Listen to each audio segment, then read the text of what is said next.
Tutatanguliwa na kitabu kile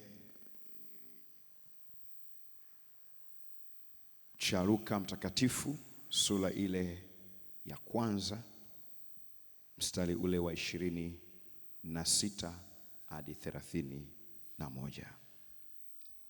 Luka mtakatifu sura ile ya kwanza mstari ule wa 26 mpaka ule wa 31. Biblia inasema,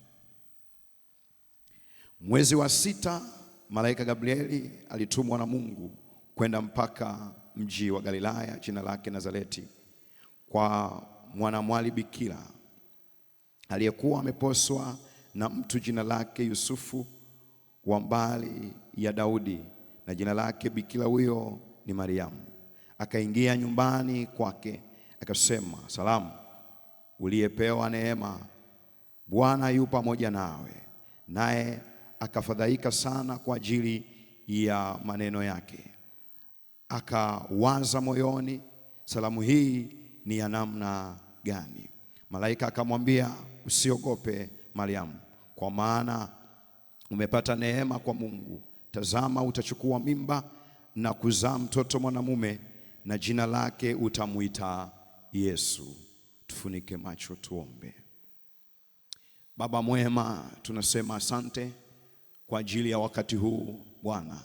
Tumesogea tena mbele zako Bwana, twakusii uwe pamoja nasi tena, namna ambavyo Bwana tumekutafuta asubuhi, lakini tazama tumerudi tena nyumbani mwako majira haya jioni, tukitamani Bwana uzungumze nasi ndani ya mioyo yetu. Tunatamani tukuabudu wewe, maana Baba umesema wanaokuabudu wewe imewapasa kukuabudu katika roho na kweli. Nasi tumeamua kuja katika mlima huu ambao Bwana tutaliitia jina lako takatifu. Baba, ninakuomba ukajidhihirishe wewe mwenyewe katikati ya kanisa lako, katikati ya watu hawa, kupitia neno hili Bwana, watu wako wakapate kupona na kupokea nguvu mpya, waweze kubadilishwa na kutengenezwa kuwa viumbe vipya, na kuvua ule utu wa kale na kuwa wapya, na kuvaa vazi jipya litokalo kwako. Mungu wangu, na kutukuza na kukusifu, maana wewe umejaa neema na rehema, uweza na nguvu na mamlaka na utukufu ni vya kwako wewe Yesu Kristo. Ni katika jina la Yesu Kristo ninaomba na kuamini, wote tuseme amen. Ninamshukuru Mungu kwa nafasi hii tena kuja katika madhabahu ya Bwana kumtukuza, kumsifu na kutafakari neno lake.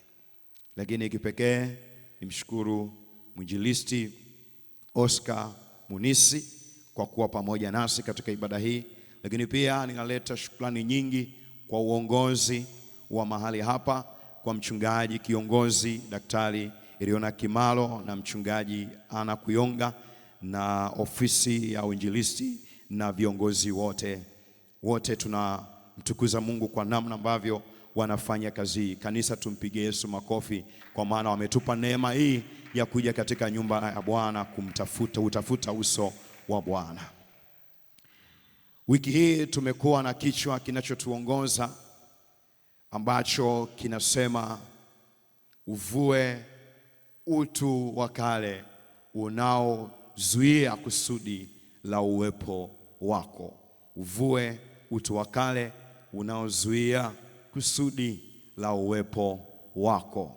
Tumetembea katika kichwa hicho na tumeuona mkono wa Bwana tangu jana asubuhi na jioni na hata leo asubuhi. Sasa ni jioni, lakini neno ambalo tulikuwa tukiongozwa nalo ni kile kitabu cha Wakorinto wa pili sura ile ya 5 na mstari ule wa 17. Wakorinto wa pili sura ile ya 5 mstari ule wa 17, na Biblia inasema, hata imekuwa mtu akiwa ndani ya Kristo amekuwa kiumbe kipya, ya kale yamepita, tazama yamekuwa mapya. Tukasema Mungu atusaidie tuvue utu wa kale na tuvae utu mpya. Leo jioni natamani tuangalie kitu ambacho tumekiangalia asubuhi, ni mwendelezo, kipengele ambacho kinasema kukua au kufirisika kiroho na kiuchumi hutegemea sana mawazo na fikra za mtu. Kukua au kufirisika kiroho na kiuchumi hutegemea sana mawazo na fikra za mtu au tabia ya mtu. Turudi kwenye kile kitabu cha Luka sura ile ya kwanza mstari wa 26 na 31. Tuangalie mambo machache hapo. Ule mstari wa 27, Biblia 26 amesema ule mwezi wa 6 malaika alitumwa. Ule mstari wa 7 anasema kwa mwanamwali bikira. Kwa mwanamwali bikira. Tumesema tabia ya mtu, fikra za mtu ndo zinaleta utambulisho wake. Jamii inakuelewaje? Inakuelewa kutokana na tabia ulizonazo, mawazo ulionayo na fikra ulionayo na mindset ulioiseti ndani yako. Biblia inasema kwa mwanamwali bikira. Mwanamwali bikira. Kwa inawezekana kabisa Mariamu alikuwa na sifa za kuitwa hivyo. Kama tulivyosoma kwenye kile kitabu, tuliona habari ya Rahabu yule kahaba, kitabu kile cha Waebrania 11:3. Alisema kwa imani Rahabu yule kahaba, kwa yale matendo yake yakadhihirisha kwamba yeye ni kahaba. Lakini hapa tunaambiwa kwa mwanamwali bikira. Kwa hiyo kuna vitu ambavyo vilionekana kwa huyu binti, vilionekana kwa huyu mama, akaitwa mwanamwali bikira. Alikuwa ameposwa na mtu jina lake Yusufu wa mbari ya Daudi. Jina lake bikira huyo ni Mariamu.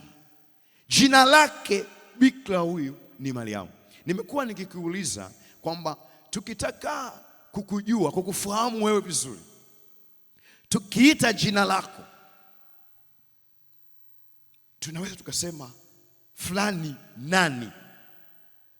Jina lake bikira huyo ni Mariamu.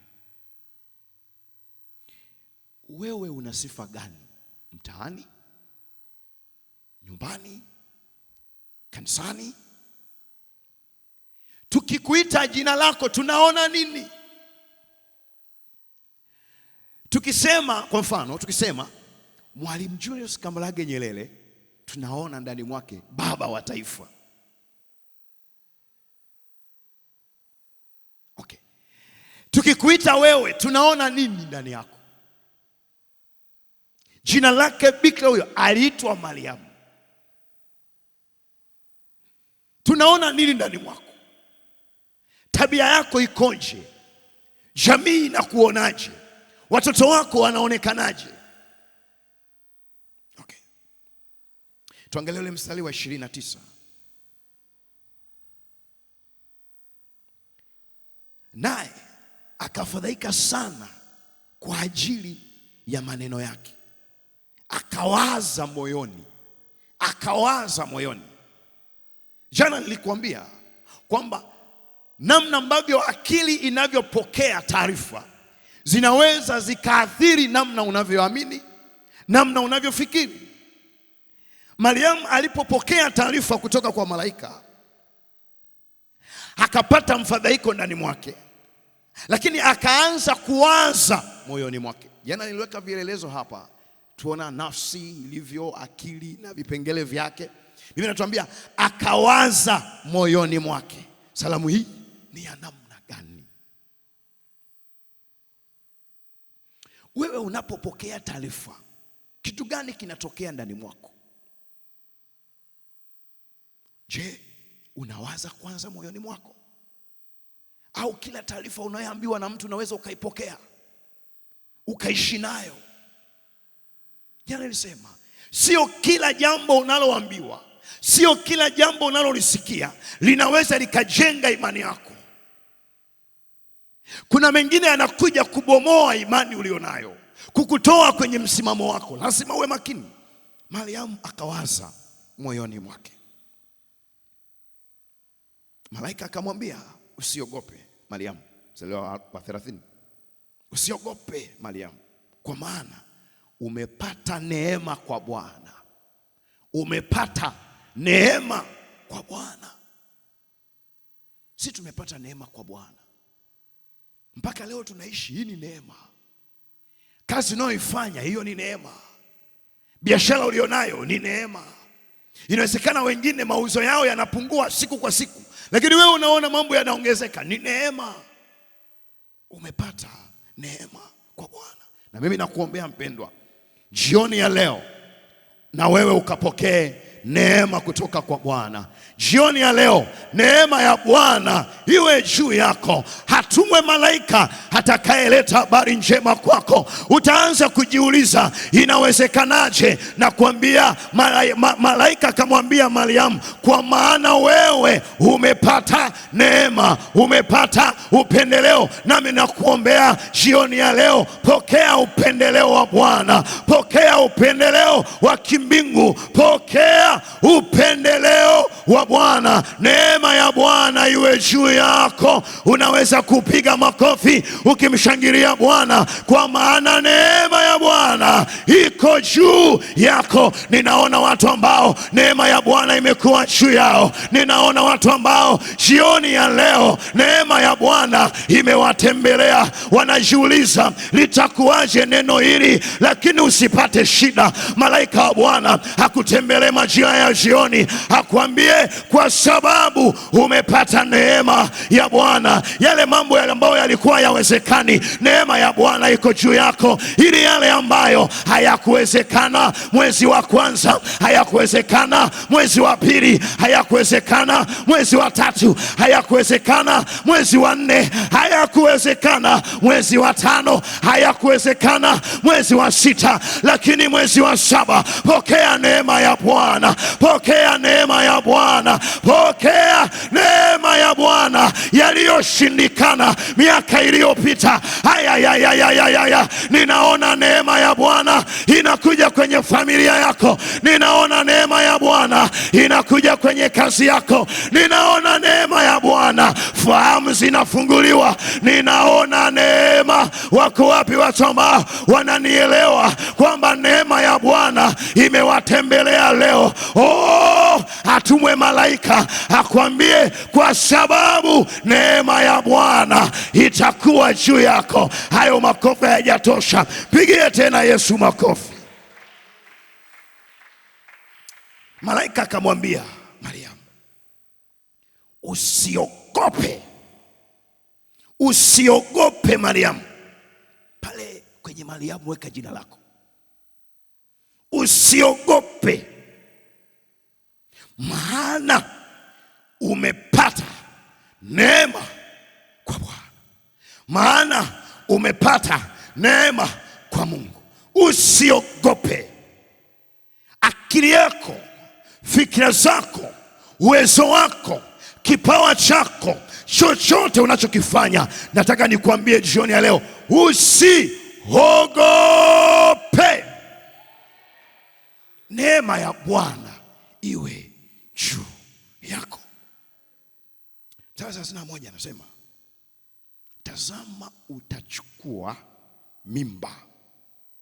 Tazama utachukua mimba na kuzaa mtoto mwanaume, jina lake utamwita Yesu. Hebu chukua hii point, utachukua mimba. Twende nayo. Twende kile kitabu cha Mwanzo. Usisahau utachukua mimba. Nina nayo. Twende kitabu kile cha Mwanzo sura ile ya 1 mstari wa 25 na 28. Mwanzo sura ile ya 1 27 28. Biblia inasema,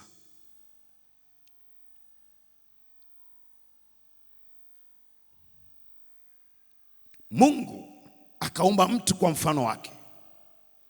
Kwa mfano wa Mungu alimuumba, mwanamume na mwanamke aliwaumba. Mungu akawabarikia. Mungu akawabarikia. Mungu akawaambia. Hebu sema akawaambia. Akawaambia, zaeni mkaongezeke, mkaijaze nchi na kuitisha, mkatawale samaki wa baharini na ndege wa angani na kila kiumbe chenye uhai kiendacho juu ya nchi. Zaeni mkaongezeke. Nilipokuwa nikiweka msingi wa somo hili, nilijaribu kufafanua mambo mengi sana, lakini nilitamani, kwa sababu nilijua ninapokwenda inawezekana pakawa kugumu kidogo. Nilisema namna ambavyo unavyopokea taarifa na kuziweka ndani mwako, akili yako ikaanza kuchakata, kuna kitu kinatokea. Sasa unasikia Mungu akawabarikia, Mungu akawaambia zaeni. Zaeni. Tukisema habari ya kuzaa, hatuongelei tu kuzaa. Kuzaa. Zaeni. Sio kuzaa tu, mkaongezeke. Kuzaa ni kama kuanzisha mambo. Kuzaa ni kama kuanzisha jambo fulani. Tunamshukuru sana mchungaji wetu, yeye aliyekuwa na maono haya ya kuwa na morning glory na evening glory. Kuna kitu ambacho akili yake ilichakata kikazaliwa. Kwa Bwana akawabarikia kwanza, alafu akamwambia zaeni mkaongezeke, mkatawale nchi na kuitisha. Nataka tuzungumze habari ya kuzaa. Kule amesema utachukua mimba, hapa amesema kuzaa.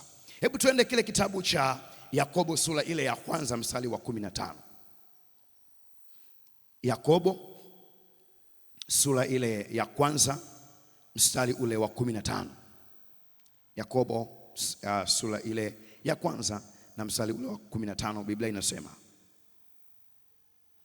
halafu ile tamaa ikisha kuchukua mimba uzaa. Hebu sema uzaa.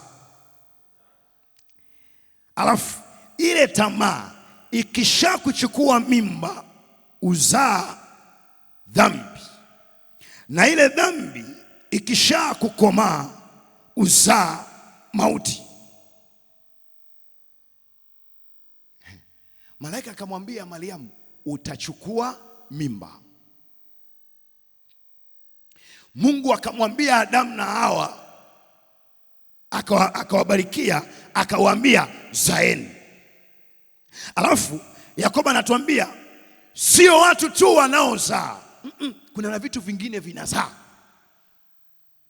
Alafu ile tamaa ikisha kuchukua mimba uzaa dhambi, na ile dhambi ikisha kukomaa uzaa mauti. Nataka niseme nini hapa?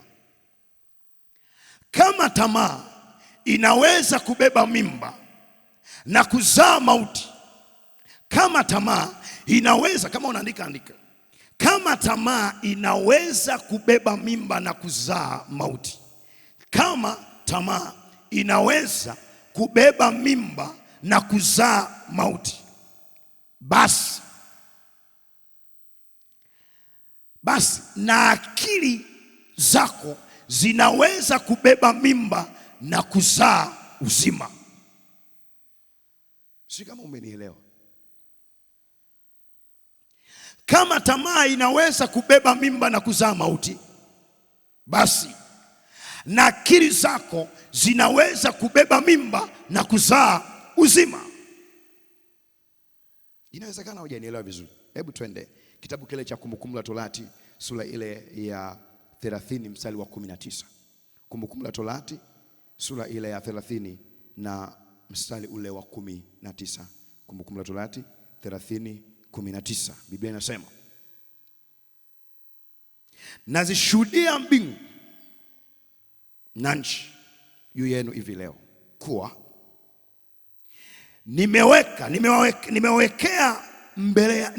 nimekuwekea mbele yako uzima na mauti. Uzima na mauti. Nimekuwekea mbele yako uzima na mauti. Hebu sema uzima na mauti. Na mauti.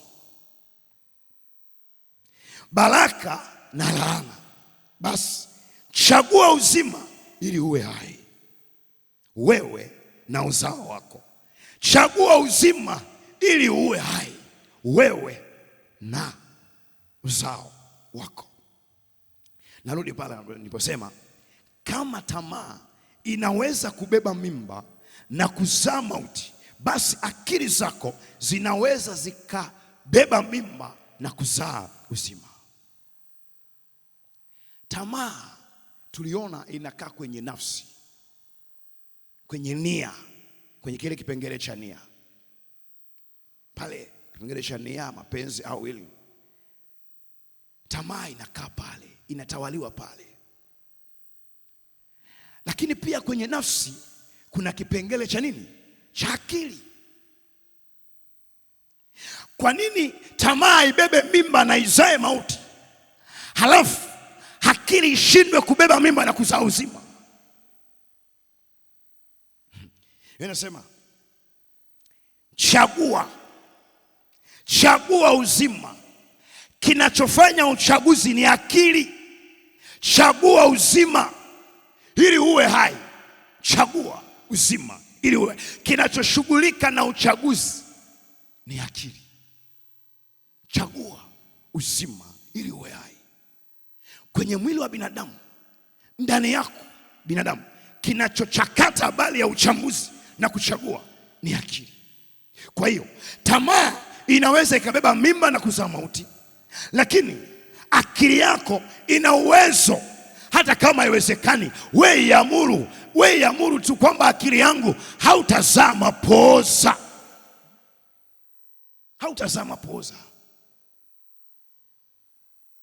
Inawezekana tamaa, mara nyingi tamaa imekuchukua na umezaa mauti. Umebeba mimba, umebeba dhambi. Na ile dhambi ikakomaa ikaleta mauti. Ndio maana labda una machozi, una kilio ndani mwako. Kwa nini? Kwa sababu kuna vitu ambavyo tamaa yako ilikusukuma.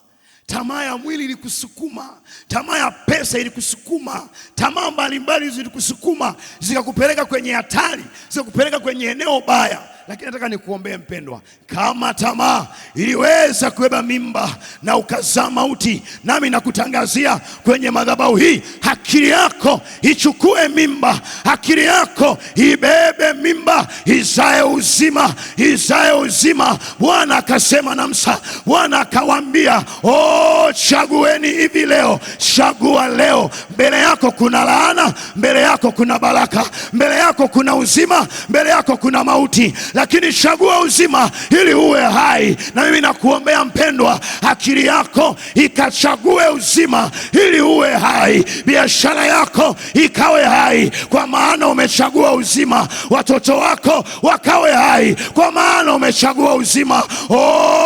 Mke wako hawe hai, kwa maana umechagua uzima. Wako wapi watu ambao wanasema nachagua uzima ili niwe hai? Vile vilivyokufa vinatengenezwa tena. Biblia inasema hakika sasa tazama, mambo ya zamani yamepita.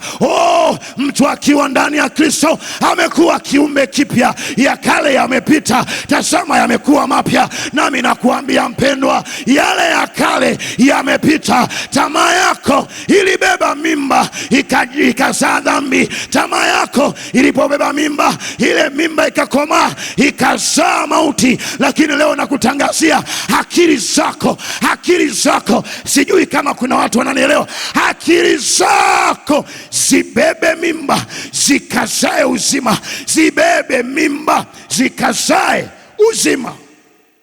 Anasema chagua uzima ili uwe hai. Chagua uzima ili uwe hai. akili yako ina uwezo wa kuchagua, imepewa kuchagua. Mungu akawaambia, mbele yako kuna baraka, kuna laana, kuna uzima, kuna mauti. Unachagua nini? Mungu anatuwekea kuja kanisani au kwenda baa, ndio anachagua. Haleluya. Akili ndio inayochagua. Mke ule naye akili ilichagua, walikuwepo wengi, ukachagua moja eti mwingine. Ulichagua. Hasa kama ulichagua vibaya, hapo ndo kuna tatizo. Bwana Yesu asifiwe. Nipungie mikono namna hii, wapendwa wa Bwana. Kama umekaa na mwenzako, mwambie chagua uzima ili uwe hai. Mbele yako kuna baraka na laana. Chagua baraka, chagua uzima, uwe hai wewe na uzao wako. Bwana Yesu asifiwe. Haleluya wapendwa. Tuangalie mambo haya hapa mawili, mambo ya kuzingatia hapa. Kuna mambo mawili hapa ya kuzingatia. Jambo la kwanza, Mungu ametuweka hapo tulipo ili tuzalishe na kuongezeka. Mungu ametuweka hapo tulipo ili tuzalishe na kuongezeka. Mungu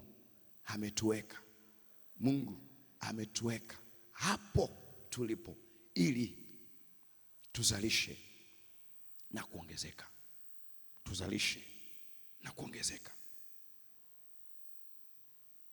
Akawaambia zaeni mkaongezeke.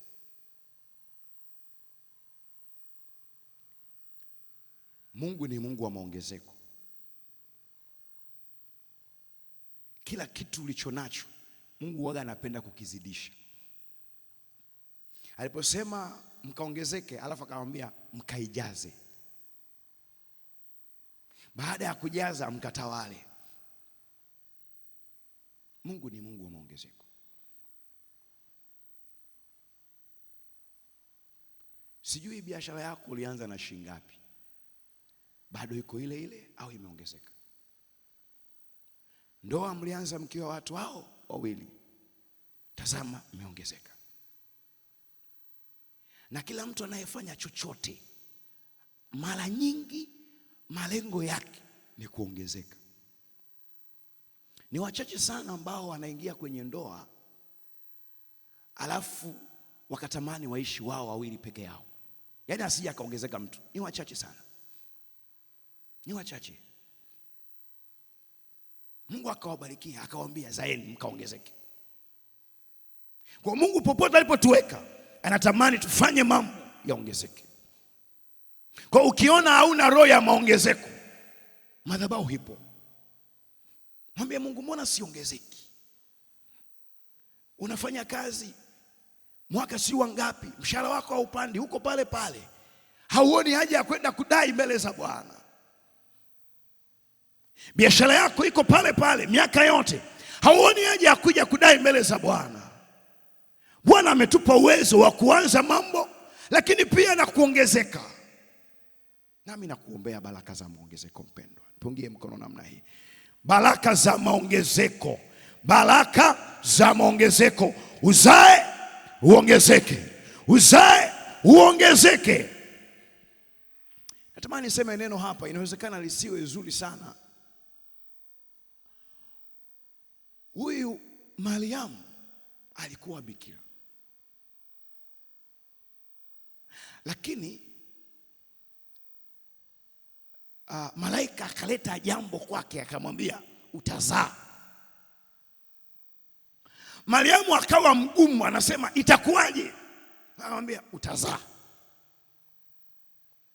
Sasa sijui kama sentensi hii itakuwa nzuri sana. Kuna watu ambao akili zao wamezifanya kuwa Mariamu yule utajaza pale. Yaani akili zao hawataki zizae. Akili zao ni bikra, yaani hazifanyi kazi, zimetulia. Mtu ameenda amesoma, hana vyeti vyake, amekaa vizuri, hana uwezo, amefanya vizuri, lakini hakuna anachokifanya. Amekaa tu nyumbani. Angalia, akili zako zinazaa au akili zako ni bikra? Hazifanyi chochote, zimetulia, hazichakati.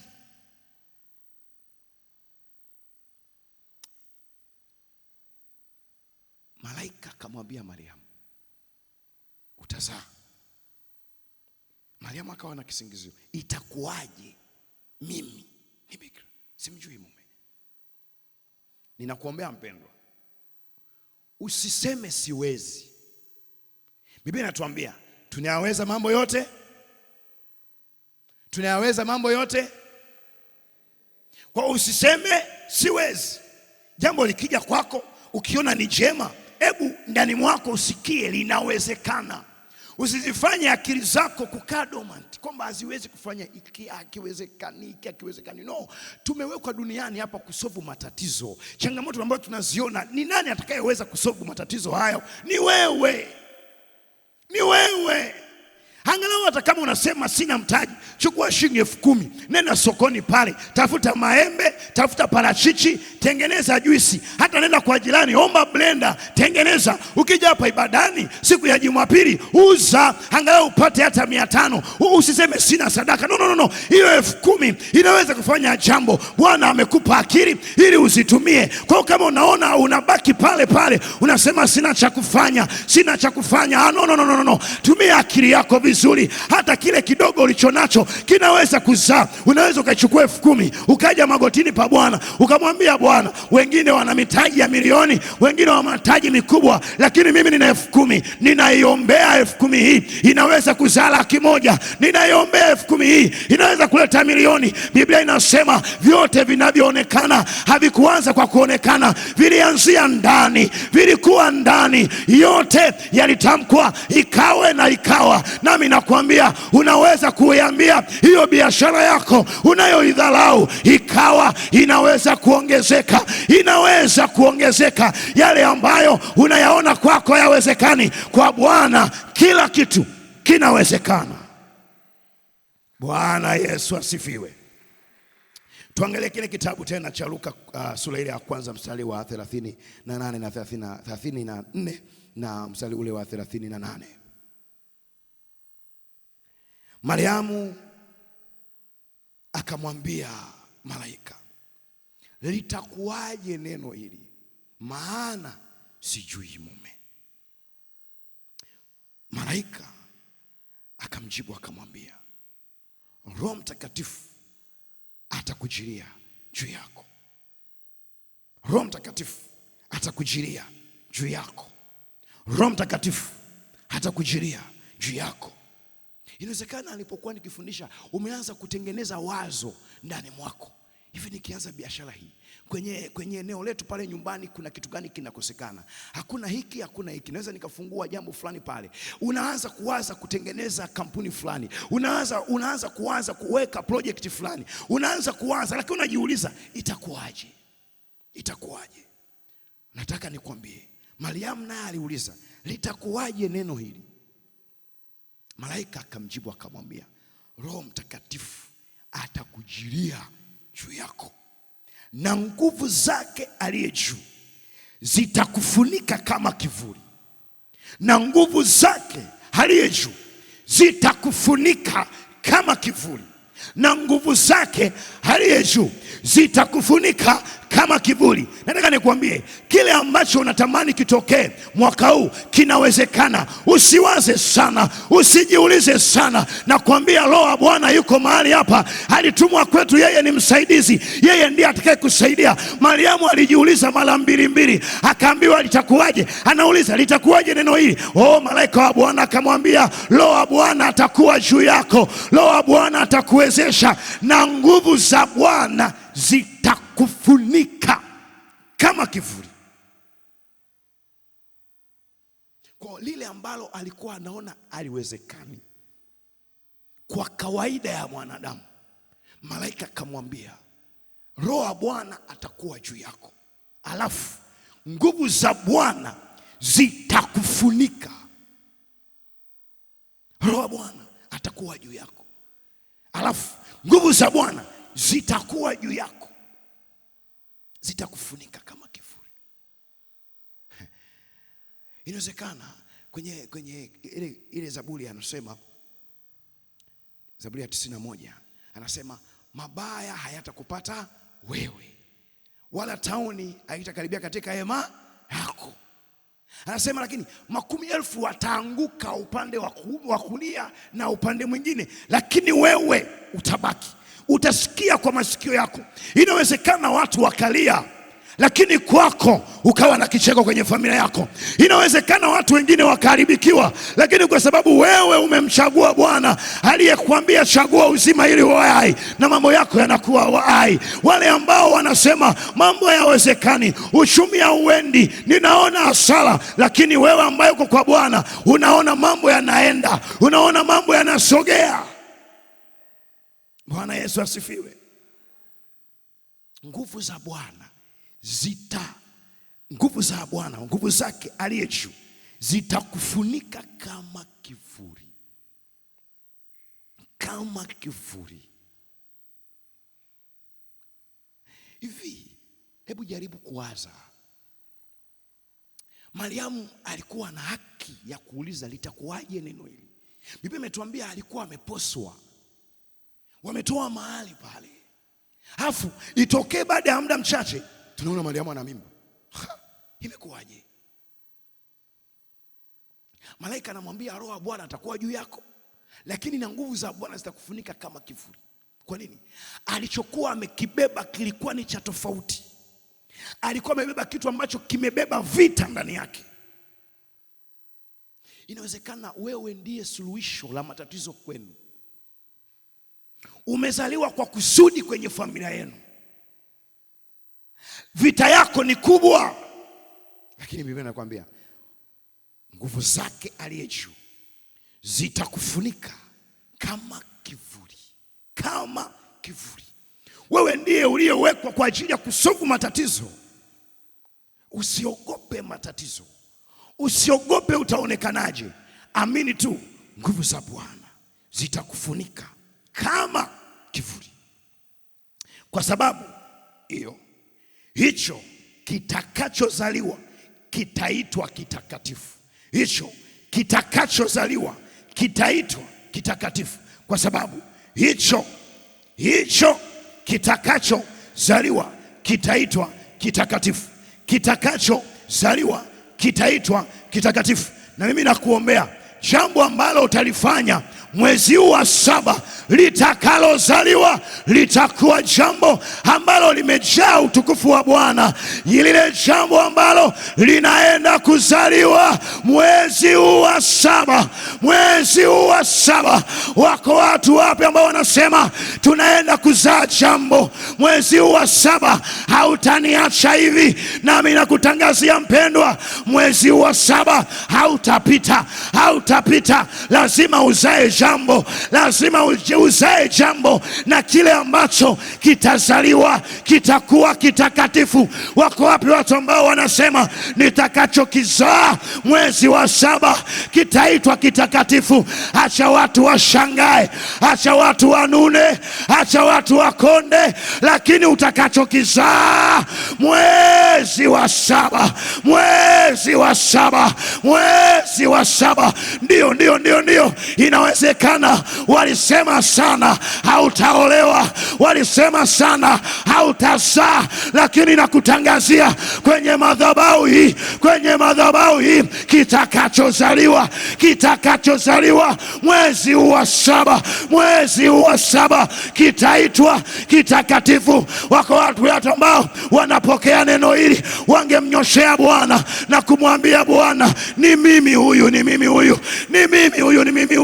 Nami nakuombea kama kama Bwana aishivyo, kitakachozaliwa mwezi wa saba, mwezi wa saba, mwezi wa saba kitaitwa kitakatifu. Kwa nini? Nguvu za Bwana zitakuwa juu yako, zitakufunika kama kivuli, kama kivuli. Ndio watainuka watu wengi ambao watakupinga, watainuka watu wengi watakao kataa kile ulichokibeba, lakini ninakuambia mpendwa, ninakuambia mpendwa, utakachokizaa kitaitwa kitakatifu.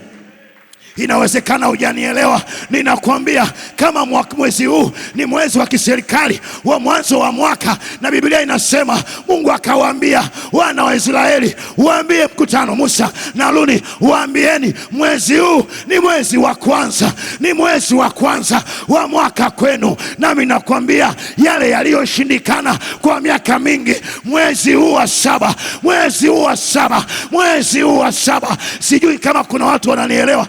Sielewi.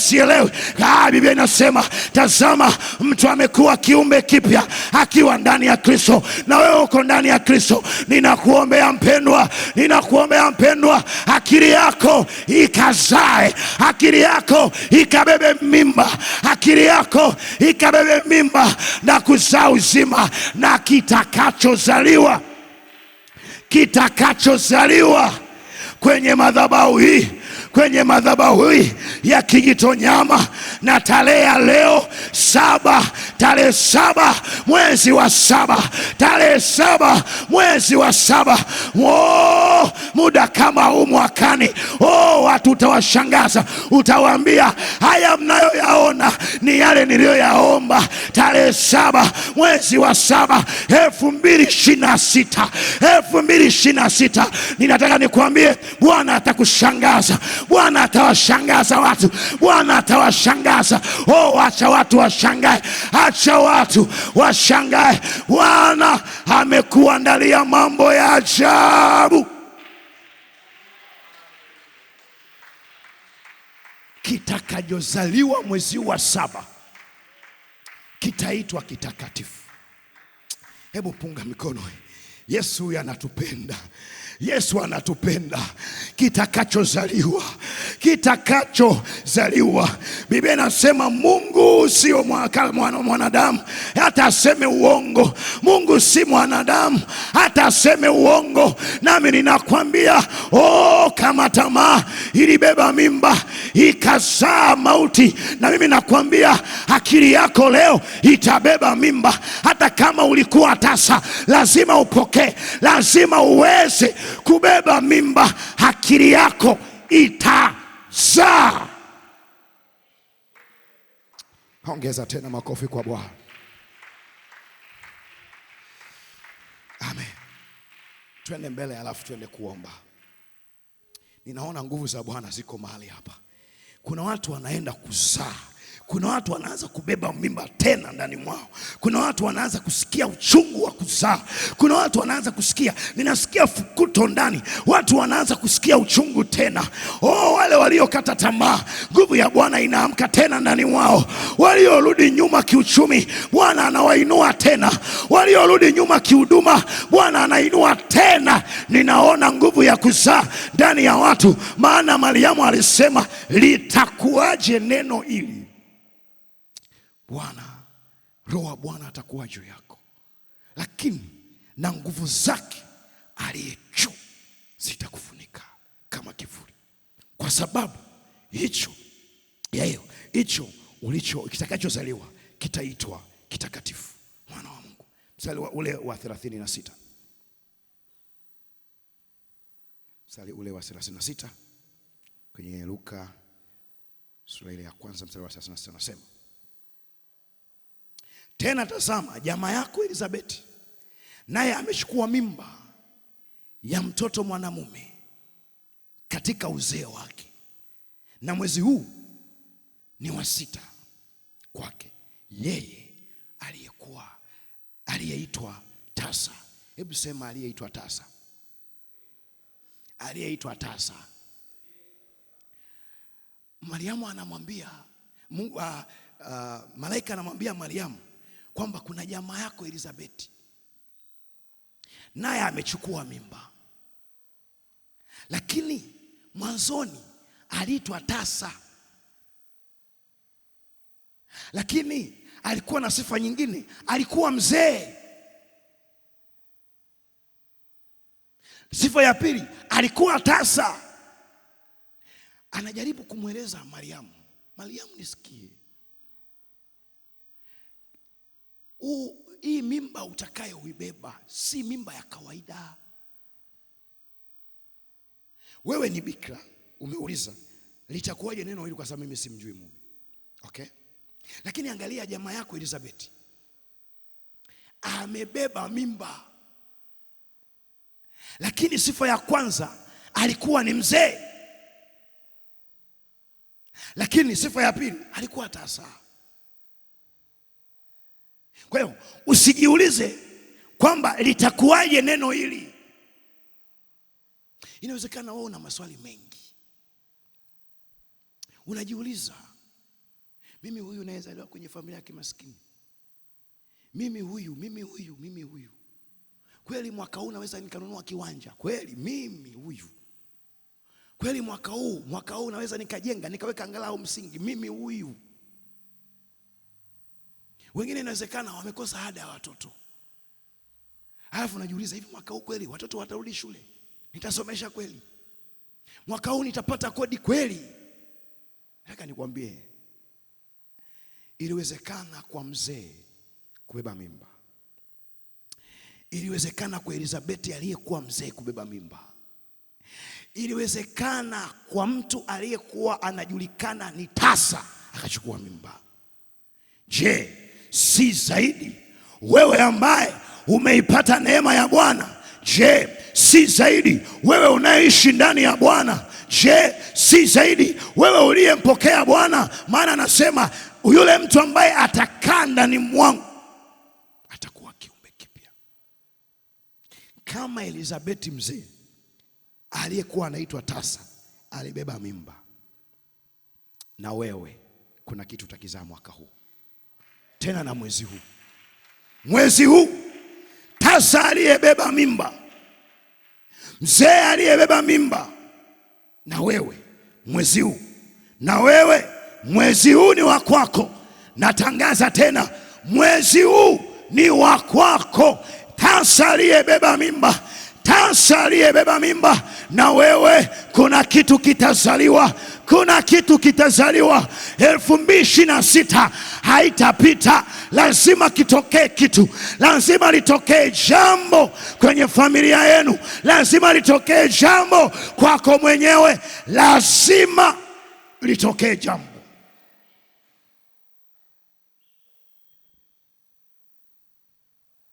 Bwana Yesu asifiwe. Mstari wa 37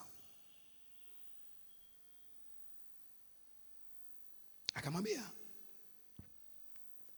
kwa kuwa hakuna neno lisilowezekana kwa Mungu. Hebu tuseme hili neno, tusome pamoja pale, tuongeze sauti tena. Hebu sema tena, labda hujamaanisha, sema tena. Rudia tena kwa uhakika kabisa. Sasa hilo unalolifikiria haliwezekani umelitoa wapi?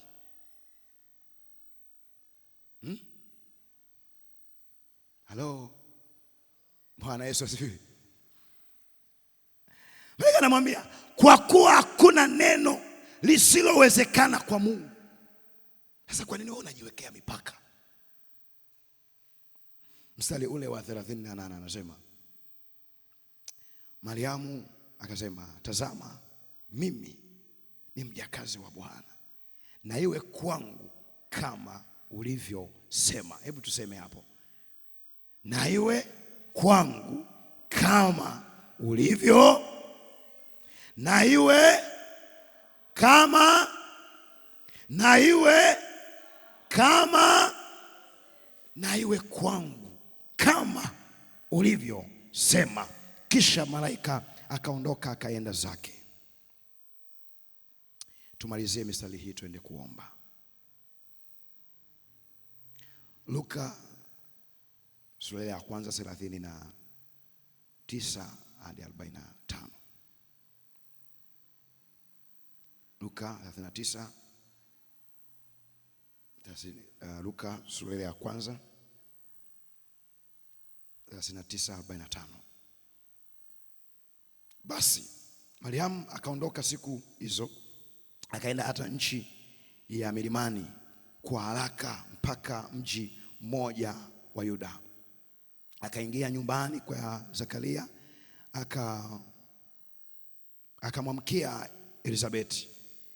Ikawa Elizabeti aliposikia kule kuamkia kwake Mariamu, kitoto kichanga kikaruka ndani ya tumbo lake. Elizabeti akajazwa Roho Mtakatifu, akapaza sauti kwa nguvu akasema, umebarikiwa wewe katika wanawake, naye uzao wa tumbo lako umebarikiwa. Limenitokeaje neno hili, hata mama wa Bwana wangu anijilie mimi? Maana sauti ya kuamkia kwako ilipoingia masikioni mwangu, maana sauti ya kuamkia kwako ilipoingia masikioni mwangu, kitoto kichanga kikaruka kwa shangwe ndani ya tumbo langu. Naye ni heri aliyesadiki, kwa maana yatatimizwa aliyoambiwa na Bwana. Yatatimizwa aliyoambiwa na Bwana. Niwekee agenda ile ya kwenda kuomba, twende kuomba.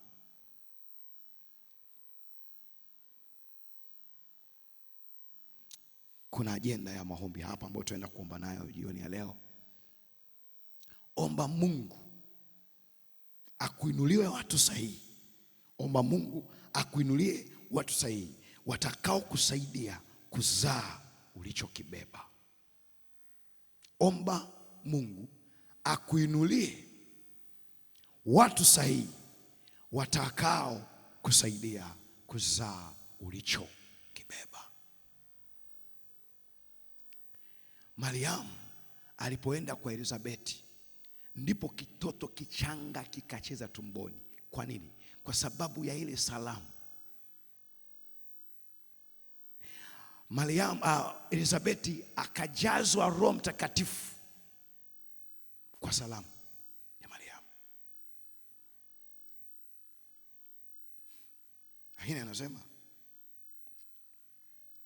naye heri asadiki, naye aliyesadiki, naye heri aliyesadiki, kwa maana yatatimizwa aliyoambiwa na Bwana. Simama kwa miguu yako, twende mbele za Bwana.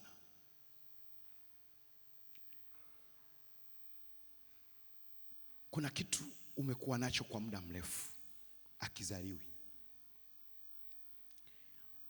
Una uwezo sasa wa kusukuma maombi mbele za Bwana, kumwambia Bwana akupe uwezo tena, na kile kitakachozaliwa kiwe kitakatifu. Nyosha mikono yako, sema, Bwana Yesu, nanyenyekea kwako, ninakuwa mpole mbele zako, ninakuita jioni ya leo. Tazama ndani ya moyo wangu, tazama ndani ya nafsi yangu, tazama ndani ya fikra zangu na akili zangu. Kuna kitu ambacho nimekiwaza kwa muda mrefu, nilitamani kitokee, lakini Bwana, kilipochelewa nikakata tamaa, nikavunjika moyo. Lakini Yesu, ninakuja kwako jioni ya leo, jioni ya leo. Kile kitu ambacho nilikata tamaa, Bwana, ninakuomba unipe nguvu mpya, unipe nguvu mpya, unipe uwezo mpya, unipe nguvu mpya, unipe nguvu mpya.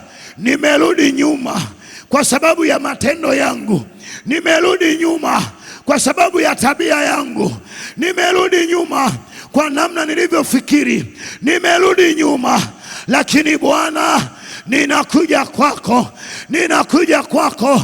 Yale yote ambayo nilifikiri hayawezekani, Baba, ninakuja kwako, maana ukamwambia Mariamu, ni jambo gani lisilowezekana na mimi Bwana inawezekana. Fahamu zangu na akili zangu zilikuwekea mipaka, nikasema ndani yangu litawezekanaje neno hili? Lakini Bwana ninakuja kwako, ninakuomba Bwana unisamehe hiyo mipaka niliyokuwekea, kwamba jambo hili haliwezekani. Ninaondoa mipaka jioni ya leo, ninaondoa mipaka. Nimekuwa na visingizio kwamba mimi sizai, kwamba mimi ni tasa, kwamba mimi umri umeenda, kwamba mimi ni mzee. Bwana, jioni ya leo ninaondoa visingizio. Hebu ondoa visingizio, nenda mbele za Bwana. Unajua hivyo visingizio ulivyokuwa navyo kwa muda mrefu, mwambie Bwana, ninaondoa hiyo mipaka. Bwana akusaidie, uondoe mipaka. Ondoa mipaka, hiyo mipaka inaondoka, hiyo mipaka inaondoka. Mipaka ya uchumi inaondoka, mipaka ya kutokuwa na mtaji inaondoka.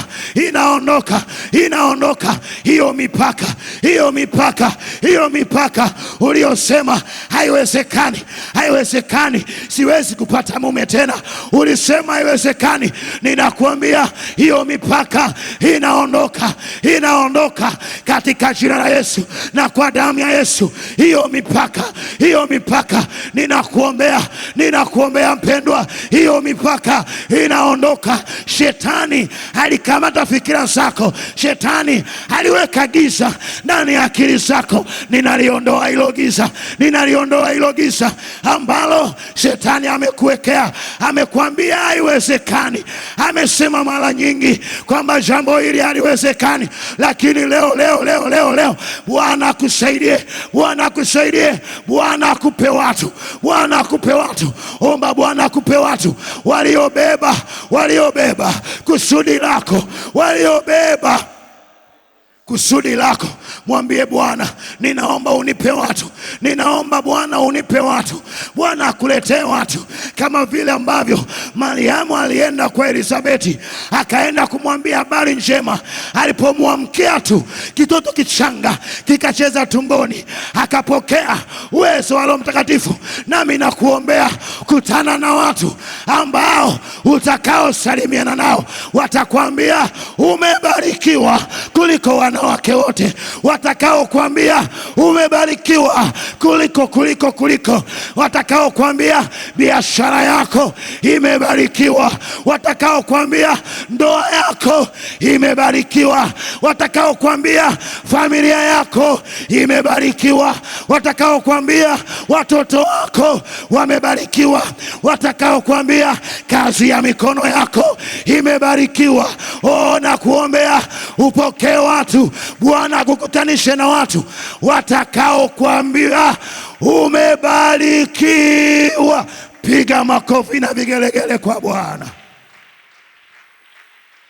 Bwana akukutanishe na watu watakao kuambia umebarikiwa. Nyosha mikono tena. Natangaza kwenye madhabahu hii, Mariamu siku zile alienda kwa Elizabeti, alipomwamkia tu, kitoto kichanga kikacheza tumboni. Na mimi nakwambia ukutane na watu mwezi wa 7, kutana na watu. Bwana akukutanishe na watu watakao kuambia ulichokibeba kimebarikiwa. Ninakuombea kwenye madhabahu hii, mwezi wa 7 ukutane na watu watakao kuambia ulichokibeba kimebarikiwa. Ongeza tena makofi kwa Bwana, shangilie tena Bwana Mungu huyu. Amen.